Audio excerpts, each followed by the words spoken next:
Blue Bamboo by Osamu Dazai, translated by Ralph F. McCarthy. Once upon a time, in a certain district in Hunan, there lived an impoverished scholar named Yu Jung. Poverty and scholarship have always gone hand in hand, it seems, and one can't help but wonder why that might be. Consider Yu Jung, for example. Far from being of low birth or inferior breeding, he was in fact a man of rather handsome features with an air of genuine refinement. And though it might be overstating things to claim that he loved books the way some men love love, he had faithfully followed the path of learning since his earliest days, never engaging in any improper behavior to speak of, yet he was simply not one of those upon whom fortune had ever seen fit to smile. Yu Jung's parents had both passed away when he was a child, and he had been brought up in the care of a succession of relatives who shuttled him from one home to the next. Once his inheritance was exhausted, however, these relatives began to look upon him as little more than a nuisance. And finally, one of his uncles, a drunkard who was well in his cups at the time, pressed upon the young man a dark-complected, skinny, and uneducated maidservant from his own home, arrogantly ordering him to take her as his bride and pronouncing it an excellent match. Yu Jung was thoroughly repulsed by the proposition, but the uncle was, after all, one of the relatives who'd raised him and a person to whom he therefore felt a lifelong obligation. Being a man for whom filial piety was the highest law, Yu Jung could scarcely vent his anger at this outrageous imposition, and so, fighting back the tears and feeling more dead than alive, he meekly suffered himself to be wed to that skinny, withered, hideous woman 2 years his senior, who, to add insult to injury, was rumored to be the drunken uncle's mistress. Ugly as this woman may have been, by no means did she compensate for it with a gentle heart. She had nothing but scorn for Yu Jung's scholarship, and when she heard him muttering something to the effect that the way of great learning leads to the highest excellence, she laughed through her nose and said, with all the sarcasm and malice she could muster, "Excellence? Better a way that leads to a little money or a decent meal," then slapped a bundle of her own dirty laundry in his face and added, "Look here, these need washing. It wouldn't hurt you to help me out around here now and then." Yu Jung tucked the clothing under his arm and headed for the riverbed behind the house, reciting a poem beneath his breath as he went. A whinnying of horses, as daylight wanes, a clash of swords, the first breath of autumn. The poem did little to relieve his sense of the dreariness of life, however, or the feeling that he was an exile in the land of his own birth, and with a great gaping emptiness in his heart, he wandered aimlessly up and down the riverbank, like a man bereft of his wits. Such a wretched way of life is an insult to my august ancestors, he thought. This fall I will be 30, the time when a man must stand firm. By heaven I shall rise to the challenge and spare no effort until I have made a great name for myself. Having arrived at this momentous decision, Yu Jung strode back to his house, dealt his wife a resounding blow, and marched off to the capital, brimming with confidence, to sit for the government service examination. Unfortunately, his many years as a starving scholar had robbed him of strength and focus. The answers he wrote were hopelessly garbled, and he failed the exam spectacularly. His sorrow, as he trudged wearily homeward, was more than mere words can convey, and since he hadn't eaten for some time, he was soon so famished he could scarcely walk. When he reached the King Wu Shrine, on the shore of Lake Dongting, he collapsed on the balcony in front of the main hall, sprawled on his back, and moaned. "Ah, what is this world but a realm of meaningless suffering? Since childhood I have devoted myself to studying the way of the ancient sages, and have remained ever vigilant, even in solitude, against unworthy thoughts. And yet, though I may have grasped a truth or two from time to time, I have been granted none of heaven's blessings. Far from it. I've been subjected to ridicule and derision every day of my life.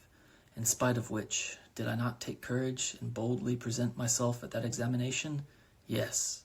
only to fail miserably. In a world like this, where the brazen, the shameless, the evil-hearted alone prosper, a weak and penniless scholar like myself is destined forever to be a failure and a laughingstock. I struck my wife and dashed gallantly out of the house. That much was all to the good, but heaven knows how she'll lay into me when I return after failing in my heroic quest. Woe is me, I'd just as soon end it all right here and now. Such was Yu Jong's exhaustion that his mind had become thoroughly befuddled, and thus, unworthy though it was of one who had studied the way of the sages, he cursed the world and lamented his fate. Peering through droopy-lidded eyes at a great flock of crows that whirled about in the sky above him, he sighed and muttered, "Ah, to be one of those crows who know nothing of wealth and poverty." Then he closed his eyes and lay there as still as a corpse on the balcony of the King Wu shrine. Now, King Wu, you must know, was the posthumous title given to a great military leader of the Three Kingdoms era. After his death, he was deified as the guardian spirit of waterways, which was why this shrine on the shore of Lake Dongting was dedicated to him. As deities go, King Wu was said to be remarkably responsive to prayers, and each time a ship passed his shrine, the crew would bow their heads in worship. In the woods next to the shrine lived a flock of hundreds of crows, and whenever a ship appeared, the entire flock would take wing with a deafening din of caws and squawks to circle above the mast. The crew and passengers considered the crows sacred emissaries of the deity king, and would fling scraps of mutton and other meats up into the air for them to catch in their beaks.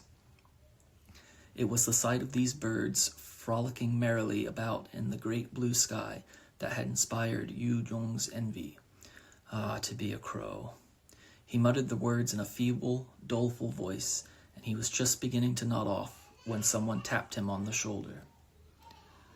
"Hello there," said a man dressed in a thin black robe. Yu Jong, still half asleep, peered up at him. "I'm sorry. Please don't yell at me. I meant no harm. So sorry." Apologizing to others for no reason whatsoever was second nature to Yu Jong, an ignoble habit born of having been scolded incessantly since childhood. And as he rolled over on his side and closed his eyes again, he continued to mutter, so sorry, as if in a delirium. "No one's going to yell at you," said the man in the black robe. His voice was a strange, hoarse sort of cackle. "I've been sent by King Wu. His Majesty wishes me to inform you that if you find the world of human beings so disagreeable, and so envy these crows the life they lead, then you're just the man we've been looking for. It happens that there is a vacancy among the black robes, and His Majesty has condescended to bestow the appointment upon you. Here." So saying, the man covered Yu Jong with a thick black garment exactly like his own, and in less time than it takes to say it, Yu Jong was transformed into a crow. He blinked, hopped up onto the balustrade, and began to comb out his feathers with his beak. Then he spread his wings and flew off, somewhat falteringly at first, to join the flock swirling in the air above a passing ship whose sails shone white in the light of the setting sun. Swooping left and right, he deftly caught the scraps of meat sailors flung up. Soon his stomach was fuller than he could recall it ever having been in his life, and he flew back to the woods beside the temple and perched on the branch of a tree. As he sharpened his beak on the branch, he gazed at the late afternoon sunlight glittering like gold on the surface of Lake Dongting. The sight moved him to recite a poem in the manner of the ancient sages. Like 1,000 golden petals, wavelets scattered by the autumn wind. "Am I to take it, sir," said an alluring feminine voice, "that you are pleased?" Yu Jong turned to see a female crow perched next to him on the branch. He bowed politely to her. "Pleased is scarcely the word, miss. Never have I known such lightness, such a sense of being free of the dust and dirt of the world." After saying this, he reflexively added, "I'm sorry, I don't know what to say." "I understand," said the other in a calm and soothing tone. "I'm told you've had a very difficult life. I know how you must feel, but you'll be fine now. I won't let anyone hurt you." "Oh, forgive me, but may I ask whom I have the honor of addressing?" Why, I'm to be your companion. Whatever you desire, you have only to ask. I'm here to serve your every need. Or do I displease you? Displease me? Certainly not. But, rattled, Yu Jong cast about for the proper words. I have a wife of my own, you see. The superior man must abstain from lascivious conduct. I won't be led into temptation, he declared, trying to look the part of a crow of the highest morality. I beg your pardon, sir. Do you imagine that some base and frivolous passion has inspired me to approach you like this? You do me an injustice. I am here at the bidding of His Majesty, the benevolent Wu. It is he who has commanded me to offer you solace and comfort.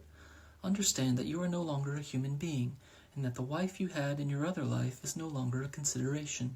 She may be a gentle and loving soul, but I assure you that I will prove in no way inferior. I shall devote myself wholeheartedly to serving you, and you will find that avian fidelity is based upon an even higher and purer truth than that of humans. Unworthy though I may seem to you now, I beg you to allow me to stay by your side. My name is Blue Bamboo. Yu Jong was deeply moved. Thank you. I have suffered much at the hands of human society. Forgive me if I seem overly suspicious. I am unaccustomed to such kindness, you see, and scarcely know how to accept it gracefully. Do forgive me. My, you needn't speak so formally. It sounds odd. Don't you see? I'm to be your wife. Would you fancy an after-dinner stroll, my lord? Yu Jong nodded in as lordly a manner as he could manage, and said, Lead the way, Blue Bamboo. Come, then, she said, and took to the sky. Calling back and forth, now one in the lead and now the other, with the autumn wind soft beneath their wings, the hazy waters of Lake Dongting far below them, the tiled roofs of distant Yueyang Pagoda glistening in the fiery glow of the setting sun, and the reflection of the surrounding mountains embossed on the shimmering surface of the Xiang River, the black-robed newlyweds flew wherever their hearts inclined, strangers to anxiety, delusion, or fear, and when they tired, they rested their wings atop the mast of a homeward-bound ship, and looked into each other's eyes and smiled. When night fell at last, they winged leisurely back towards the woods, admiring the sight of Lake Dongting bathed in the brilliant light of the autumn moon, and when they reached their roost, they nestled together and slept. The following morning, they splashed about in the waters of the lake, bathing their feathers and rinsing their throats, then darted off toward an approaching ship and breakfasted on the sailor's morning offering. Blue Bamboo, the demure and innocent bride of our failed examinee, was ever at his side, sticking as close to him as a shadow and gently looking after his every need. Yu Jong felt as if all the misery of his life had been swept away without a trace.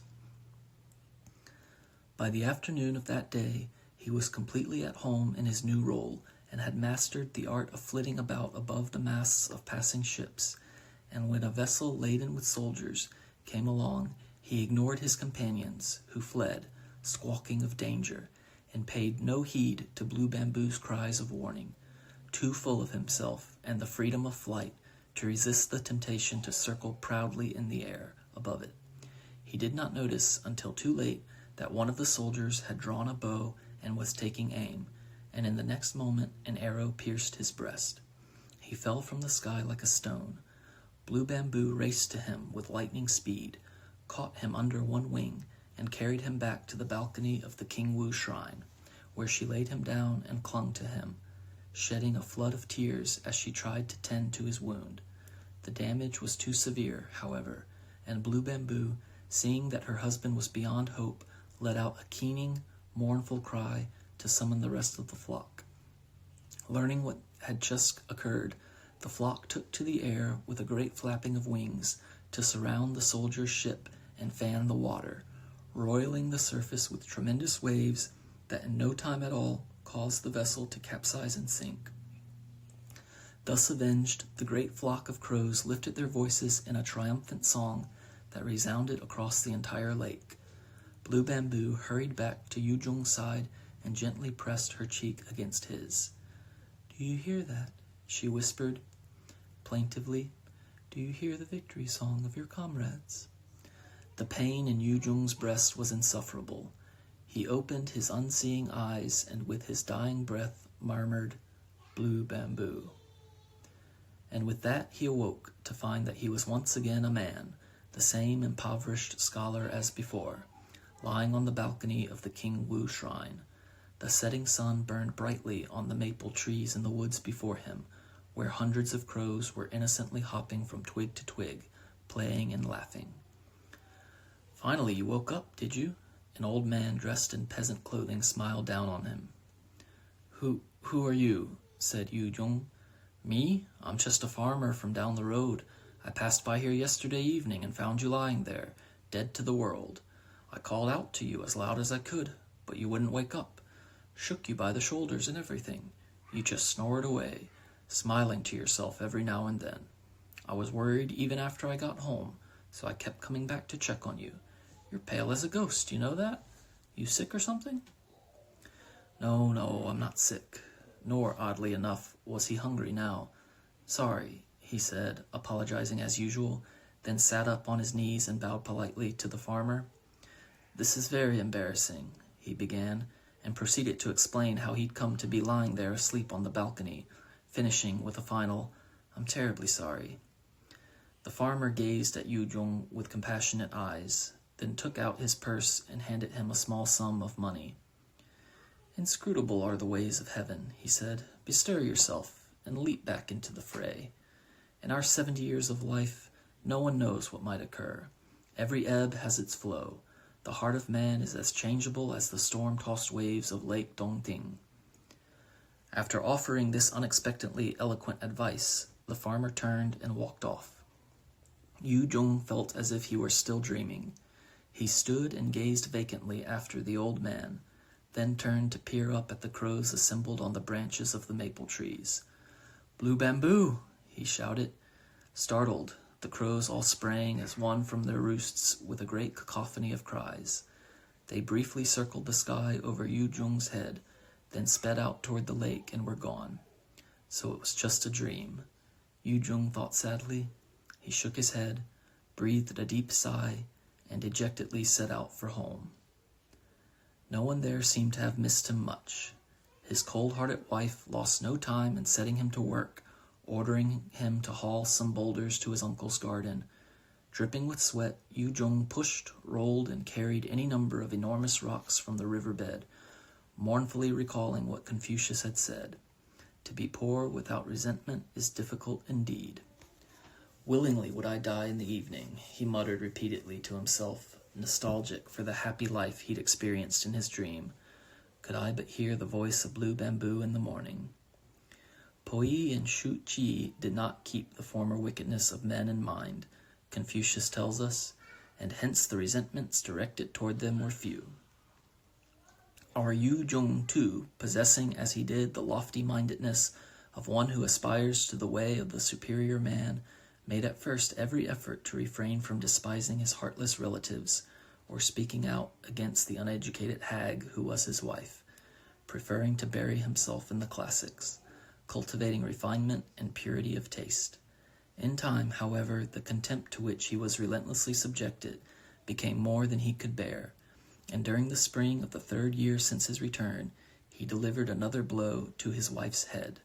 "Just watch me. I'm going to be somebody," he said, and marched off, bursting with noble ambitions, to sit once again for the government exam.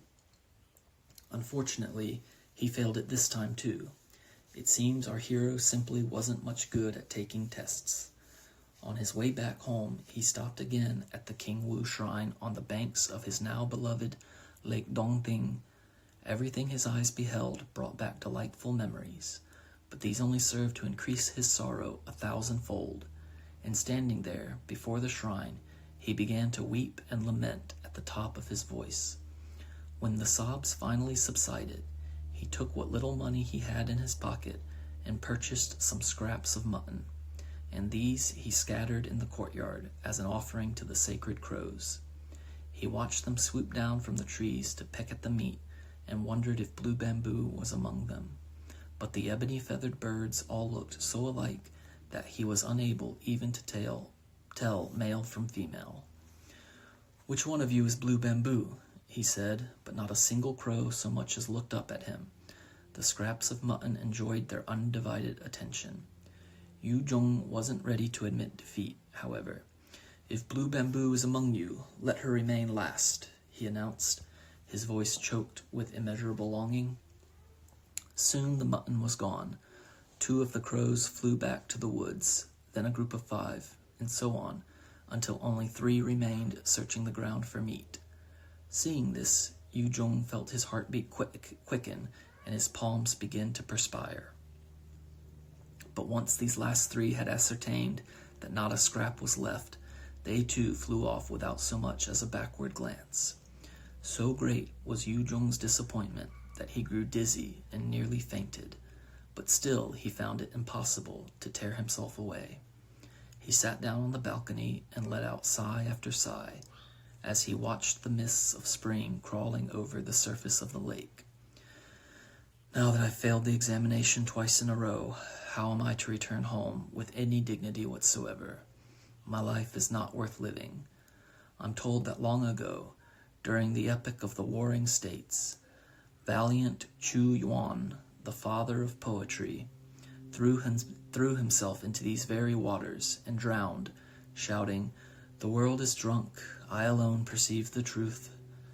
If I were to drown myself in Lake Dongting, this sea of sweet memories, who knows but that Blue Bamboo might be watching somewhere and weep for me. Blue Bamboo is the only one who has ever loved me. All the others in my life are nothing but dreadful, self-seeking ogres. Every ebb has its flow, so that old man said to encourage me 3 years ago, but it was a lie. People born to misery are destined to remain forever in misery. Is this what it means to know the illustrious decrees of heaven? Ha ha, let me die now then. If Blue Bamboo weeps for me, that's all I ask. I have nothing else left to hope for. Thus our Yu Jong, though supposedly steeped in the way of the ancient sages, gave in to the depths of his despair and resolved to end his life in the waters of Lake Dongting. When night fell, a hazy full moon floated up in the sky. The border between the lake and the heavens was lost in a white, misty blur. The wide, flat shore shone as bright as day. The willows along the bank hung heavy with dew. The countless blossoms of a distant plum grove glistened like so many precious gems, and from time to time a faint breeze, like a sigh from heaven, whispered over the sand. A perfectly lovely evening in spring. Knowing that this was to be the last he would see of this world, Yu Jong wet his sleeves with tears, and when the melancholy cry of a wild monkey echoed through the night, his sorrow reached the point no man can bear. He was about to plunge into the water when he heard a flutter of wings behind him, and then a melodious voice. "Long time no see." Yu Jong turned to see a beautiful woman of 20 or so, with pearl-like teeth and eyes that glistened in the moonlight. "Who are you?" he said. "Forgive me," he added. "I'm sorry." "Naughty boy," said the woman, slapping him lightly on the arm. "Don't tell me you've forgotten your Blue Bamboo." "Blue Bamboo?" Yu Jong leaped in astonishment. He hesitated for a moment, but then abandoned all reserve and threw his arms around her. "Let go, I can't breathe," she said, laughing and slipping deftly out of his embrace. "I'm not going anywhere. From now on I'll be at your side forever." "Yes, tell me it's true. I looked for you and couldn't find you, and I was just about to jump in the lake and end it all. Where have you been?" "Far from here, in Hanyang. After we lost you, I left this place, and now I'm a sacred crow of the Han River. An old friend of mine from the shrine came to me this evening to tell me she'd seen you, and I flew here as fast as my wings would carry me. Blue Bamboo is with you now, my love. You mustn't think any more about dying. I simply won't have it. But look at you. You've lost weight." "I don't wonder. I failed the examinations again. There's no telling how they'll treat me at home if I go back now. I'm just so fed up with this life." "You suffer because you think the only life you can have is in the place you were born. Green hills are where you find them. Isn't that a line from a poem you scholars are always quoting? Come see my house in Hanyang.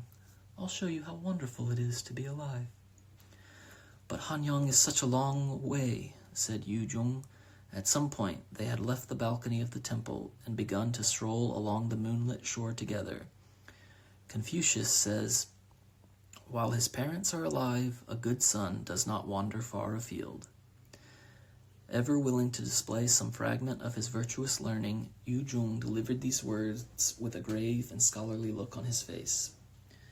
"What are you talking about, silly? You're an orphan." "Oops, you knew that, did you? Still, though, I do have a lot of relatives back home who are the same as parents to me. What I wouldn't give to show them a Yu Jung who's made a great success of himself. They've always treated me as if I were an absolute fool, I know.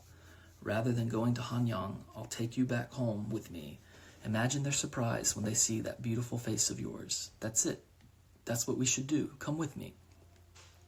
Just once in my life, I'd like to stand tall in front of those relatives of mine. To be respected by those back home is the greatest happiness and the ultimate victory for any man." "Why are you so concerned about what the people back home think? Fame seekers. Isn't that what they call those who strive to be respected in their native districts? Your village fame seekers are the thieves of virtue. That's in the Analects too, you know." So crushed was Yu Jung by this stunning rebuttal that he could only bow his head in surrender. "So be it. Take me to Hanyang," he said, then tried to hide his embarrassment by reciting a poem. "Those who have passed beyond," he intoned, even as he realized the quote's irrelevance, "take refuge in neither day nor night." "You'll go?" cried Blue Bamboo. "Oh, I'm so glad. I've already asked my servants to prepare the house for you. Close your eyes for a moment." Yu Jung obediently let his eyelids droop shut. He heard the flutter of wings again, felt a thin garment fall over his shoulders, and instantly had the sensation of being light and buoyant. When he opened his eyes, both he and Blue Bamboo were crows. Their jet-black feathers gleamed in the moonlight as they hopped along the shore, and then spread their wings and left the ground, crying out as if with a single voice. For hours they flew, swerving and swooping erratically, as they followed the winding Yangtze River on its great northeasterly journey, 3,000 leagues by the pale light of the moon.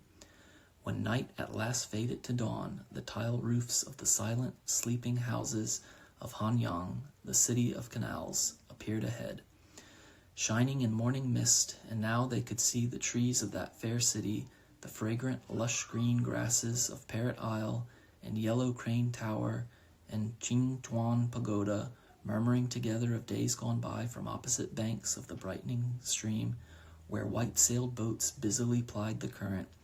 Soon they were directly above the lofty peak of Ta Pie Mountain, at the foot of which lay the vast waters of Moon Lake, and beyond which the Han River meandered off to the northern horizon. Confronted with this panoramic view of the Venice of the Orient, Yu Jung remembered Cui Hao's famous poem, "The paths that lead to home, where can they be? These misty waters bring only grief." And as he dreamily muttered the lines to himself, Blue Bamboo began to circle serenely over a small island in the Han. "We're home," she called over her shoulder, and he fell in behind her, describing a leisurely circle over the island and looking down to see, amid the luxuriant green river willows bedewed as if with wisps of smoke, a lovely little palace, like a doll's house, from which at that very moment 5 or 6 doll-like maidservants came running out, looking up to the sky and waving. Blue Bamboo signaled to Yu Jung with her eyes, furled her wings, and dove headfirst toward the palace, and he followed right behind her. The moment they alighted on the island's green grass, they were once again a noble young gentleman and his lovely lady, surrounded by the maidservants who'd come out to greet them. They smiled at each other, joined hands, and walked to the front door of the charming little palace. Blue Bamboo led Yu Jung to the palace's innermost chamber. It was dark inside. The gold and silver threads of the curtains glinted dully in the dim, smoky blue light of a single candle. Next to the bed was a small, red tray laden with rare wines and delicacies. "Is it nighttime again already?" Yu Jung asked foolishly.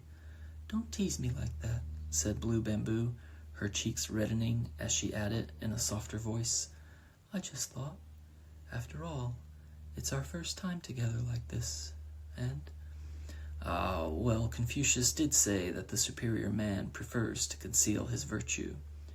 Yu Jung smiled sheepishly at his own feeble joke. "But then, on the other hand, he also warns us against the folly of living in obscurity and practicing wonders. We should open the curtains and feast our eyes on the famous scenery, Hanyang in spring." Yu Jung drew the curtain and flung open the window. Golden morning light poured into the room. Outside, plum trees bloomed in pink profusion. The songs of 100 bush warblers rippled through the air, and wavelets sparkled in the sun as they splashed and danced over the surface of the river. "It's so beautiful. How I'd love to show this to my wife back home." The words slipped past Yu Jung's lips before he could think to stop them, and he was appalled. "Don't tell me you still feel anything for that hideous woman," he berated himself, searching the depths of his heart. And then, suddenly, for reasons he didn't understand, tears welled up in his eyes. "It appears you can't forget your wife after all," whispered Blue Bamboo, peering at him. "Don't be silly. That woman hasn't the slightest respect for my learning. She makes me wash the dirty clothes and push boulders around. Besides, they say she's my uncle's mistress. There's nothing about her that's worth remembering." "Perhaps that's precisely what you find so precious about her, precisely what makes you miss her so, that she's beyond redemption. I'm certain that's what you really feel, deep inside. Didn't Mencius say that compassion lies deep in every man's heart? I think your true and greatest aspiration was to share life's hardships with your wife, to live with her free of malice or resentment or spite for the rest of your days. Go home." Blue Bamboo's countenance had suddenly taken on a forbidding sternness. She spoke the words sharply and without the least equivocation. "Go now." Yu Jung was distraught. "How can you say such a thing?" he protested. "You bring me here and try to seduce me, and now you tell me to leave? Who was it that shamed me into forsaking my home in the first place, with all that talk about fame seekers? You've been toying with my affections all this time."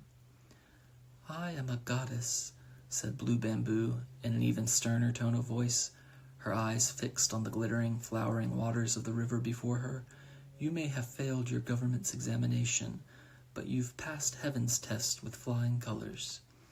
The deity of King Wu Shrine commanded me to investigate you, to test you, to determine whether you honestly envied his crows. Human beings who believe they could find true happiness as a bird or beast are despised by the gods more than any others. To warn you of the error of your ways, you were shot with an arrow and sent back to the human world, but you returned and prayed to become a bird again. This time the deity decided to send you on a long journey and tempt you with carnal pleasures. It was a test to see whether you'd so lose yourself in those pleasures that you'd forget all about your life as a human being.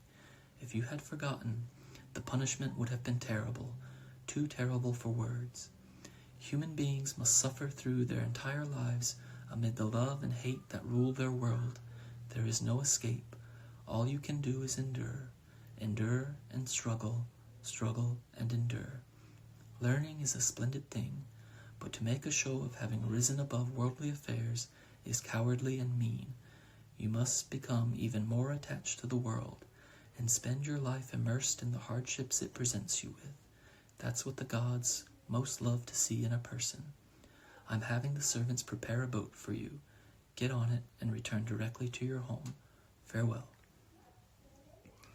The moment she uttered that final word of parting, Blue Bamboo vanished, as did the palace, the garden, and everything else. Mouth agape, Yu Jung stood there all alone on that little isle in the river. A rudderless, sailless, dugout barge came sliding up to the shore, and Yu Jung boarded it as if in a trance. No sooner had he done so than the barge left the shore and propelled itself down the Han, then up the Yangtze to Lake Dongting and across the lake, finally coming to rest at the shore of a fishing village near Yu Jung's home. When he stepped ashore, The unmanned barge pulled away and headed back the way it had come, until it disappeared in the mist. Yu Jong, disconsolate and numb with dread, peeked timorously through the rear door into the dark interior of his house. Imagine his surprise when a sweet, melodious voice called out, "You're home!" and the woman who rushed, smiling, to greet him turned out to be Blue Bamboo? "What are you talking about? Where have you been all this time? I got really sick and had a terrible fever, and there was no one to care for me, and I missed you so much, and realized what a mistake I'd made treating you so badly all this time. And oh, you don't know how I've longed for you to return. The fever just wouldn't go down, and after a while my whole body got all purple and swollen, but I knew it was my punishment for being so mean to a nice person like you. I knew I had it coming, so I just resigned myself to death. But then my skin burst open and all this blue liquid came gushing out, and I felt so light and easy. And then this morning I looked in the mirror and my face had changed completely. Just look how pretty I am. And it made me so happy I forgot all about my illness and got out of bed and started cleaning the house like mad. And now here you are. You've come home. I'm so happy. Say you'll forgive me. It's not only my face that's changed, you know. My whole body is different, and my heart too. I'm so sorry for the way I treated you. But all the evil inside me was flushed away with that blue water. Honest, it was. So please say you'll forget the past and forgive me and let me stay by your side forever." A year later, a beautiful baby boy was born. Yu Jong named the boy Han-chan, which means child of the Han River, but he never told anyone, not even his beloved wife, why he'd chosen that name. It was a precious secret that he kept buried in his heart, along with the memories of his time as a sacred crow, for the rest of his life. Nor was he ever again heard to utter another pompous word about the way of the superior man, but quietly carried on in the same humble poverty as before. And while it's true that he never did earn even a sliver of respect from his relatives, this no longer seemed to bother him in the least. He lived out the rest of his days as a rustic bumpkin of the commonest sort, and buried himself in the dust of the world.